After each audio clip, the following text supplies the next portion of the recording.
Hello friends. Last video में हमने देखा था कि मिल्टिंग प्रोसेस सॉफ्टवेयर में कैसे मेंटेन किया जाता है। अब आज के इस वीडियो में बात करेंगे एक और मोस्ट इम्पॉर्टेंट टॉपिक के बारे में, अकाउंटिंग। सॉफ्टवेयर में स्टॉक और सेल्स के साथ अकाउंटिंग कैसे होती है। ज्वेल प्लस में आपको एक कंप्लीट अकाउंटिंग सिस्टम मिलता है जहां आपकी day to day entries maintain होती है, डिफरेंट रिपोर्ट देख सकते हैं जिससे फाइनेंशियल क्लैरिटी मिलती है। और एक और मेन इम्पॉर्टेंट चीज़, आप टैली ट्रांसफ़र कर सकते हैं जिससे कि आप सॉफ्टवेयर का डेटा इजीली टैली में भी इंपोर्ट कर सकते हैं अगर आपको चाहिए तो।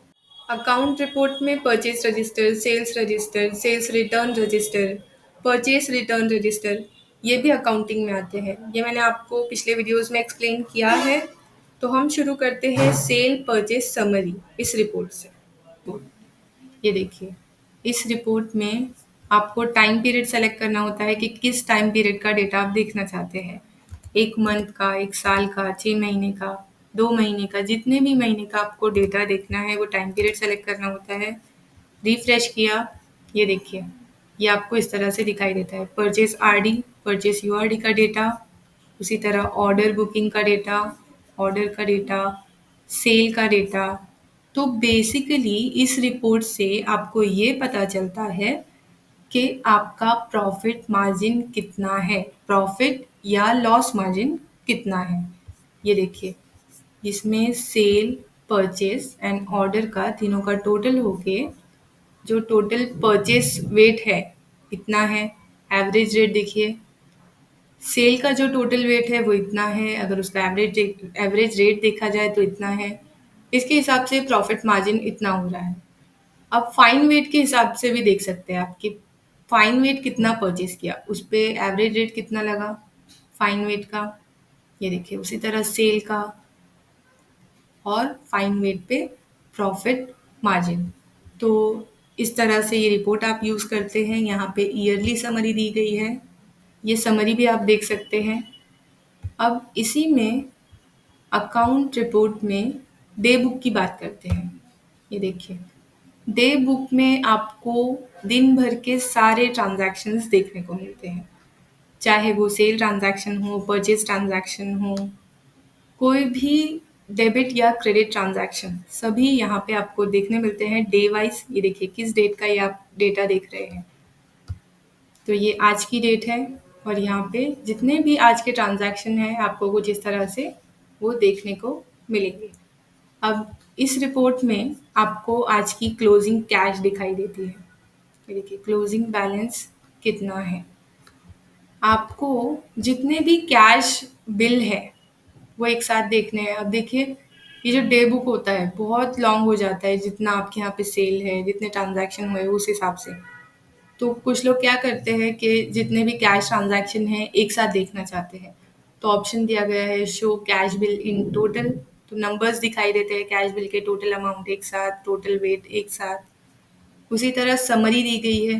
तो ये रिपोर्ट आपको कुछ इस तरह से देखने को मिलेगी। जैसे कि फर्स्ट एग्जांपल देते हैं, सुवर्णा चौहान का ये जो बिल है उसमें ये बैलेंस बिल है। अगर बिल में उन्होंने एडवांस दिया होता तो वो एडवांस यहाँ पे दिखाई देता।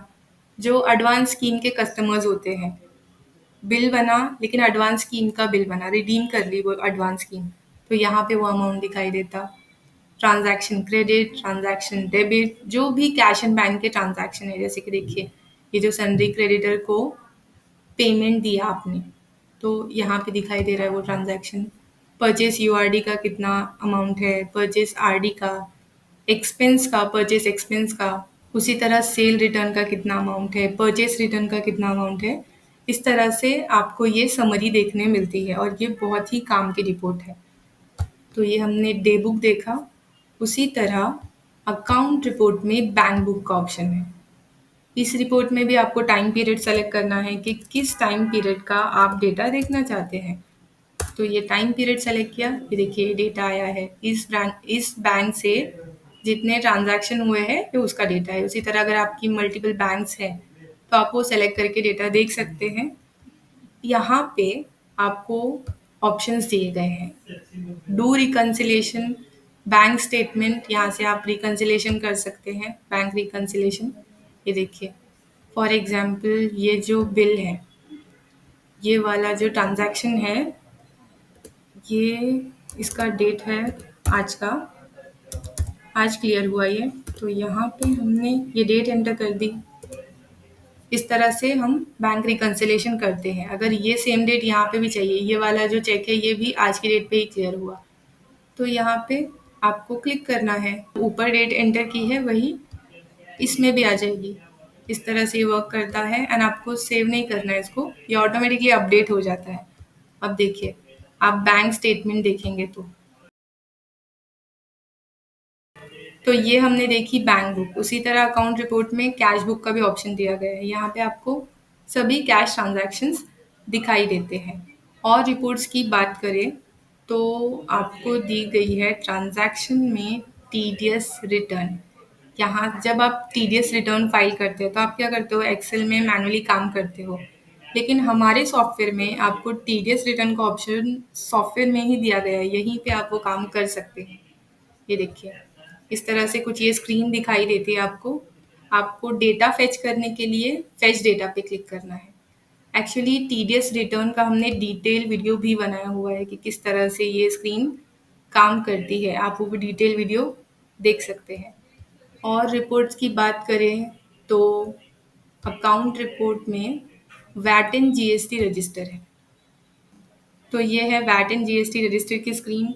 जैसे कि मैंने आपको बताया कि जिस टाइम पीरियड का आपको डेटा देखना है, आपको वो डेट सेलेक्ट करनी होती है रिपोर्ट्स में। तो यहाँ पे हमने डेट सेलेक्ट की, आपको समरी दिखाई दे रही है जीएसटी की।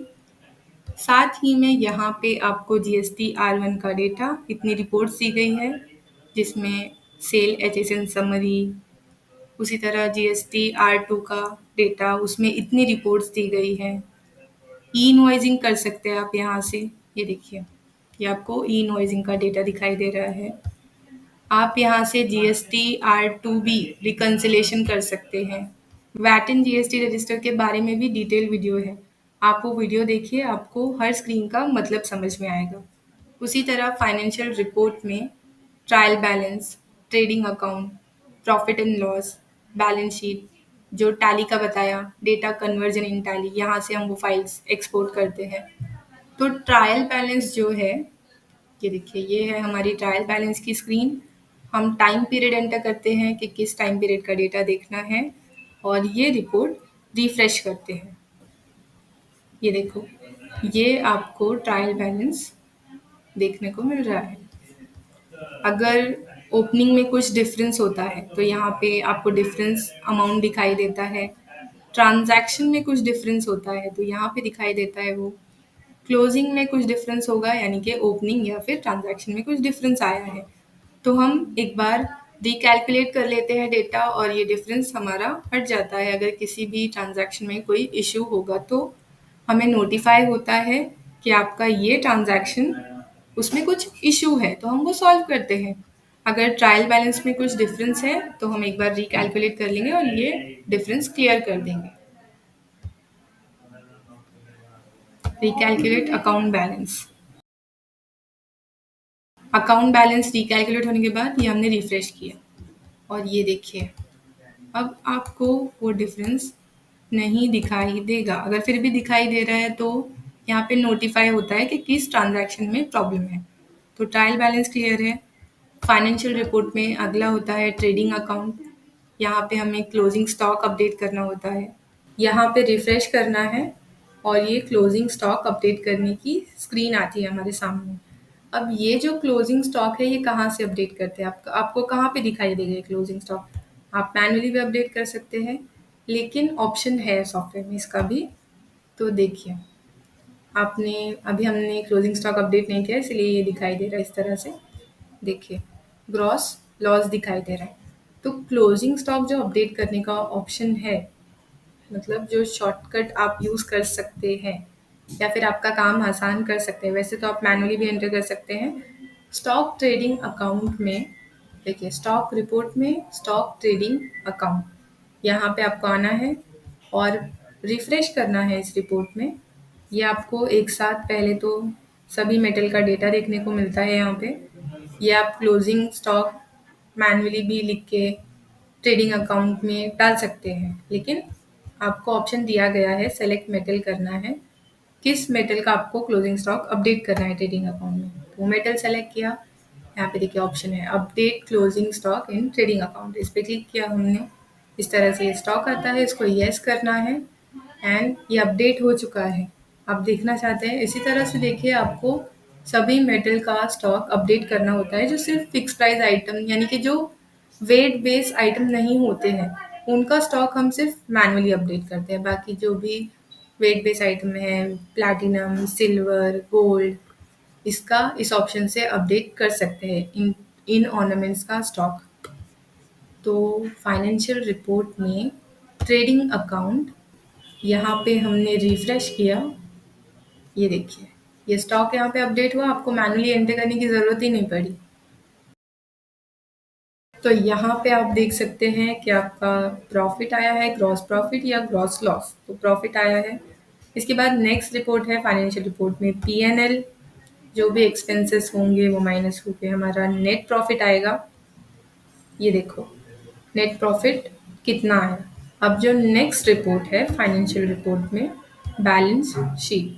बैलेंस शीट में आपको सभी अकाउंट्स के क्लोजिंग बैलेंसेस दिखाई देते हैं। जैसे कि देखिए कैपिटल अकाउंट, कितने कैपिटल अकाउंट है उनके क्लोजिंग बैलेंस, सन्डी डेटर के क्लोजिंग बैलेंस, सन्डी क्रेडिटर के क्लोजिंग बैलेंस अकाउंट के। स्क्रॉल डाउन करते हैं, आपका नेट प्रॉफिट एंड डिफरेंस कितना है, और ये हमारी बैलेंस शीट टैली है। Transfer profit and loss in capital account, आपको इस पे क्लिक करना है और यहाँ से आपका प्रॉफिट ट्रांसफ़र कर देना है। ये देखिए ऑप्शन आता है कि कैपिटल अकाउंट सेलेक्ट करो,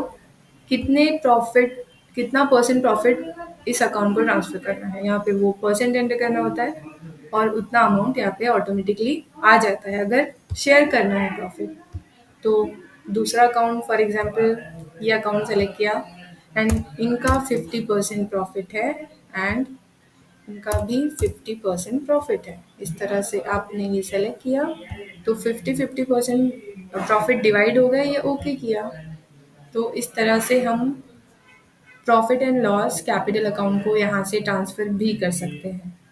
तो आई होप ये वीडियो आपके लिए यूज़फुल हो। मिलते हैं नेक्स्ट वीडियो में। Thank you.